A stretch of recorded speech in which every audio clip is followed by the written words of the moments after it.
Breaking news చూస్తున్నారు. తెలంగాణ రైతులకు good news అని చెప్పుకోవాలి.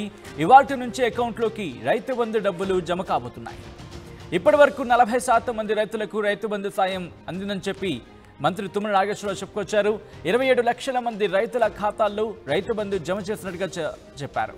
అలాగే ఇవాల్టి నుంచి మరింత ఎక్కువ మంది రైతుల ఖాతాల్లో రైతు బంధు జమ కాబోతుందని చెప్పి ప్రభుత్వం చెబుతోంది. డిసెంబర్ 12 నుంచి రైతుల ఖాతాలోకి డబ్బులు జమ కాబోతున్నట్టు తెలుస్తోంది. 26 రోజుల్లో ఎకరం భూమి ఉన్న రైతుల ఖాతాలో మాత్రమే డబ్బులు జమ కాబోతున్నట్టు, డబ్బులు వేయబోతున్నట్లు తెలంగాణ సర్కార్ చెబుతోంది. ఈ నెలాఖరు నాటికి రైతు బంధు డబ్బులు జమ పూర్తి కాబోతున్నట్టుగా తెలుస్తోంది. అప్డేట్స్ తెలుసుకునే ప్రయత్నం చేద్దాం. మా ప్రతినిధి ఉదయ్ అప్డేట్స్ అందించేందుకు లైవ్లో జాయిన్ అవుతున్నారు. ఉదయ్, ఏంటి ఎవరెవరికి ఏ టైంలో డబ్బులు జమే అవకాశం కనిపిస్తోంది రైతు బంధుకి సంబంధించి?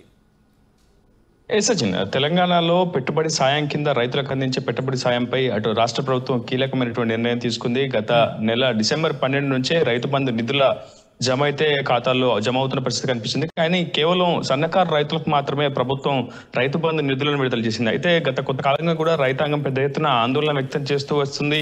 పూర్తిగా యాసంగి పంటల సీజన్ మొదలైంది. ఇప్పటికే వరి విస్తృతంగా ముమ్మరంగా సాగుతుంది. పనులన్నీ కూడా చకచకా సాగుతున్న నేపథ్యంలో ఖచ్చితంగా పెట్టుబడి సాయాన్ని ఖచ్చితంగా సకాలంలో చెల్లించాలని రైతాంగం అంతా కూడా ఇప్పటికే ప్రభుత్వాన్ని వేడుకోలు అయితే చేసింది. పలుమార్లు కూడా రైతు సంఘ నేతలు కూడా ప్రభుత్వాన్ని దృష్టికి పెట్టుబడి సాయం సంబంధించినటువంటి అంశంపై చర్చించారు. అయితే ప్రభుత్వం ఉద్యోగులకు సంబంధించి వేతన జీతభత్యాలు చెల్లించడంలో కొంత పూర్తిగా దృష్టి సారించడంతో రైతు బంధు సాయం నిలిచిపోయింది. అయితే విడుదల వారీగా రైతు బంధు సాయాన్ని అందించేందుకు ఇప్పటికే రేవంత్ సర్కార్ అయితే పూర్తి స్థాయిలో కసరత్తు ప్రారంభించింది. ఇటీవల వ్యవసాయ శాఖ మంత్రి తుమ్మల నాగేశ్వరరావు కూడా రైతు బంధుపై కీలక ప్రకటన అయితే చేశారు. తాజాగా ఈ రోజు నుంచి దాదాపు సన్నకారు రైతులు మినహా ఇతరందరికీ కూడా పూర్తి స్థాయిలో పెట్టుబడి సాయం అందిస్తామైతే వ్యవసాయ శాఖ మంత్రి తుమ్మల నాగేశ్వరరావు చెప్పారు. ఇప్పటి వరకు సన్నకారు రైతులకే దాదాపు 26 లక్షల మందికి 42% మేర పూర్తిగా రైతు బంధు పెట్టుబడి సాయం అందించామని, ఇకపై మరికొంతమందికి అందించబోతున్నామంటే అటు రాష్ట్ర ప్రభుత్వం అయితే చాలా క్లియర్ కట్ గా చెప్పింది. గడిచిన కొద్ది రోజులుగా కూడా చాలా మంది ఎమ్మెల్యేలు కూడా ఈ అంశంపై పూర్తిగా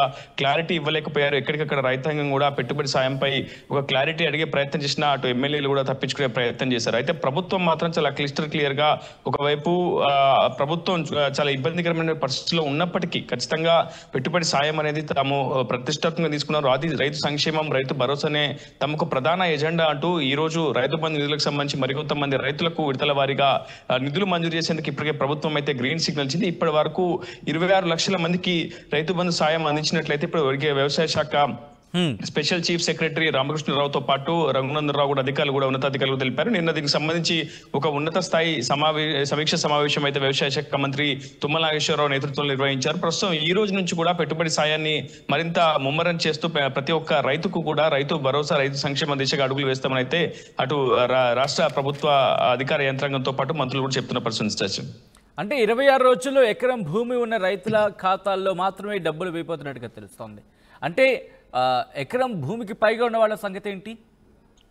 ఇక్కడ ఆ అంశం పైనే పూర్తిగా ప్రభుత్వం క్లారిటీ అయితే ఇచ్చింది. ఖచ్చితంగా ఇది విడతల వారీగా కొనసాగుతుంది. సంక్రాంతి తర్వాత మరోమారు ఉన్నత స్థాయి సమీక్ష నిర్వహిస్తాం. రైతు బంధుకు సంబంధించి ఈ నెలాఖరులోపు, జనవరి నెలాఖరులోపు పూర్తి స్థాయిలో ప్రతి ఒక్క రైతుకి కూడా పెట్టుబడి సాయం అందిస్తామనేది ప్రభుత్వం చెప్తున్నమాట. కానీ విడతల వారీగా అందజేయడం వల్ల తమకు పెట్టుబడి భారం అవుతుందనేది అటు రైతాంగం కావచ్చు, రైతు సంఘ నేతలు చెప్తున్నటువంటి వాదన. కానీ ప్రధానంగా ప్రభుత్వం మాత్రం చాలా క్లియర్ గా సన్నకారు రైతుల నుంచి ప్రధాన టార్గెట్ గా తీసుకుంటుంది. సన్నకారు రైతులకు ఎక్కువగా పెట్టుబడి వ్యయం అవసరం ఉంటుంది కాబట్టి ఖచ్చితంగా సన్నకారు రైతులకు ముందుగా 1 ఎకరం లోపు ఉన్నటువంటి రైతాంగానికి మాత్రమే పెట్టుబడి సాయం అందించి ఆ తర్వాత దాన్ని క్రమక్రమంగా పెంచుతూ పోవాలనేది ప్రధాన ఉద్దేశం. ప్రస్తుతం ఉన్నటువంటి ఆర్థిక లోటుపాటును సవరించుకొని పూర్తిగా అప్పుల ఊబిలో ప్రభుత్వం కూలిపోయిందని ఒక శ్వేతపత్రాన్ని కూడా ఇప్పటికీ రాష్ట్ర ప్రభుత్వం విడుదల చేసి ఉంది. సో ఇలాంటి పరిస్థితులన్నింటినీ కూడా ఎదుర్కొనే ఒక్కొక్క సంక్షేమ పథకాన్ని, ఒకవైపు 6 గ్యారంటీల అమలు కావచ్చు, ప్రస్తుతం పెట్టుబడి సాయం కావచ్చు, ఇతరత్ర అనేక ఇబ్బందులు ప్రభుత్వానికి ఎదురవుతున్న తరుణంలో ఖచ్చితంగా చాలా ఆచితూచి ప్రభుత్వం వ్యవహరిస్తుంది. విడతల వారీగా ప్రతి ఒక్క సంక్షేమ పథకాన్ని అమలు చేసే దిశగా అయితే ముందుకు వెళ్తుంది సచిన్.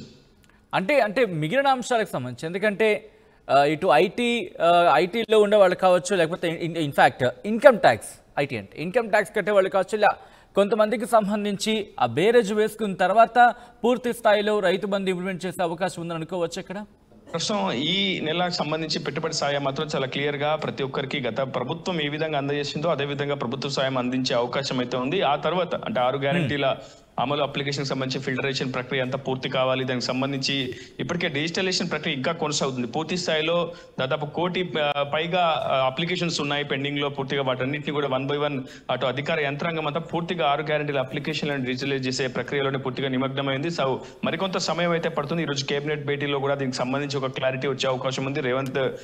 సీఎం రేవంత్ ఇతర కేబినెట్ సభ్యులతో ఒక క్లారిటీ ఇచ్చే అవకాశం ఉంది. తర్వాత ప్రక్రియ ఏ విధంగా ఉండబోతుంది, 6 గ్యారెంటీల అమలు ప్రక్రియలో భాగంగా అప్లికేషన్స్ తీసుకున్న వాళ్ళు చాలా మంది కూడా రైతు భరోసాకు అప్లై చేసుకున్నారు. వాళ్ళని ఏ విధంగా యాడ్ చేస్తారు, తదుపరి ప్రక్రియ ఏ విధంగా ఉండబోతున్నది ఈ రోజు కేబినెట్ లో క్లారిటీ అయితే వచ్చే అవకాశం ఉంది. ప్రస్తుతం ఈ గత ప్రభుత్వం ఇచ్చినటువంటి డేటా ఆధారంగానే సబ్మిట్ ఉన్నటువంటి డేటా ఆధారంగానే ప్రస్తుతం పెట్టుబడి సాయం అందించేందుకైతే రాష్ట్ర ప్రభుత్వం అయితే పూర్తిగా సిద్ధమైంది. Sachin. Right Uday, thanks for update. So మొత్తంగా మాత్రం దీనికి సంబంధించి మాత్రం ఆ అప్డేట్ చూస్తున్నారు. రైతు బంధు, అవును, తెలంగాణ రైతులకు గుడ్ న్యూస్ చెప్పింది తెలంగాణ సర్కారు. ఇవాల్టి నుంచి అకౌంట్లో రైతు బంధు డబ్బులు జమ కాబోతున్నాయి. ఇప్పటి వరకు 40% మంది రైతులకు రైతు బంధు సాయం అందించామని చెప్పుకొచ్చారు వ్యవసాయ శాఖ మంత్రి తుమ్మల నాగేశ్వరరావు. 27 లక్షల మంది రైతుల ఖాతాల్లో రైతు బంధు జమ చేశామని చెప్పారు. ఇవాల్టి నుంచి మరింత ఎక్కువ మంది రైతుల ఖాతాల్లో రైతు బంధు జమ చేయబోతున్నట్టుగా తెలుస్తోంది.